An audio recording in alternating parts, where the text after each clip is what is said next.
तेजा तू तेजो नहीं सूरो है। मैं थने प्रसन्न होए वरदान देव हूँ। तू थारे कुड़रो कुल देवता होवेला। आज सु थारे कुड़ में काले रे खायोड़ो नहीं मरेला। थारे नावरी ताती बांधता पाण केड़ो ही पवन लागोड़ो होवेला उतर जावेला। लोग हड़ोती हल जोत्या पहला थारी पूजा कर हल जोतेला। आ म्हारी अमर आशीष है। नागराज तू अमर आशीष ले। तेजो सांडिया चरावता देवासी ने हेलो मार्यो। ओ सांडियाड़ा सवार आशा अरे अजय भाई काई नाम है थारो? आसो देवासी।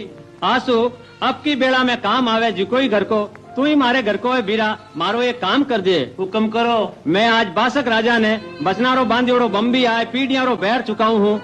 काले रे डसिया पचे तू मारो मोड़ियो पनीर मूता रायमल जी के घर पूक तो कर दीजिए। जो हुक्म। आसू पेमल मने पनीर में उभी उड़ीकती होवेला तू उन्हें धीरे बंदा है साचोड़ा समाचार कह दीजिए। कह जे पेमल होनहार ने नमस्कार है थारो मारे अतले पाप लागनो लिखियो हो लाग गो। पति पत्नी रो दोनों जना की सुख देखियो नहीं।